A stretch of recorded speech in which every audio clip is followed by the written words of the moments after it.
Let's go to Scott Hodge, the Tax Foundation president.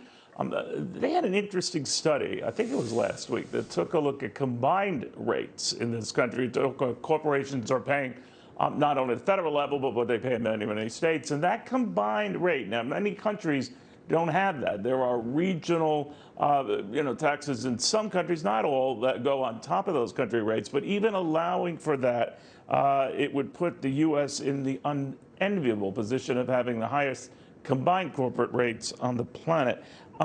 Scott, that is not a good economic prescription for us. Spell it out.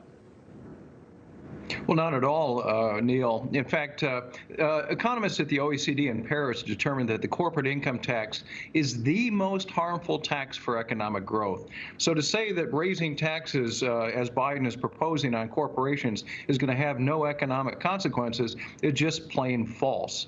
And especially as we see other countries such as France, which is lowering their corporate tax rate to 25%. They don't have a state level rate. Sweden is cutting their corporate tax rate to 20%. Other countries are trying to be more competitive and attract jobs, wages, and investment to their countries through lower corporate taxes. And meanwhile, we're talking about going the other direction. And as you say, if you combine the federal rate of 28%, which he's proposing, with the average of the state rates, we're looking at having the highest corporate tax rate in the industrialized world again. You know, we could even get sidetracked here to take a look at individual rates that will likely go up to what they were. The highest rate being 39.6%. But there are a lot of ancillary and Social Security, Medicare, surtaxes, and the like that could lift that up still higher, even tucked into this plan to go green, a lot more green from that crowd. But what I find interesting, Scott, it won't only be from that crowd. It's going to spread wide and far, and I don't think a lot of people realize that. No, in fact, other studies have shown that the U.S. has one of the most progressive income tax systems on the individual side. The wealthy in our country pay a higher share of the tax burden than do the wealthy in any other country. The poor in the United States have the lowest tax burden compared to the poor in other countries.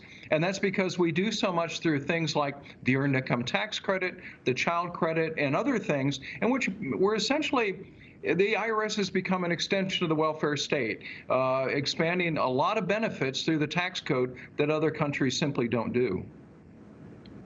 Scott, real quickly, a lot of companies knew this day was coming. They knew their rate would go up to 28%. They planned for it accordingly. Their stocks have been moving up through this whole back and forth. Is it because they're prepared for it and we're overstating the case, or they don't think it's ever going to come to fruition? Well, there may be a lot of wishful thinking that somewhere as Congress starts debating this, that the rate will settle in much lower than 28%.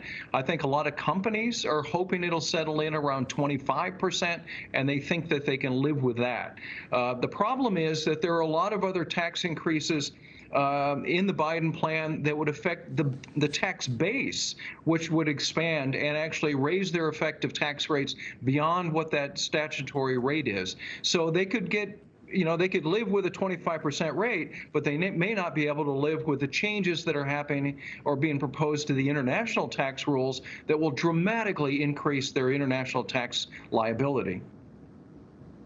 All right, we'll watch it very closely. Scott Hodge, Tax Foundation president, some intriguing, actually eyebrow-raising numbers that they just put together on just where we compare with the rest of the world. And this is a list you do not want to be on top of. All right, when we come back here.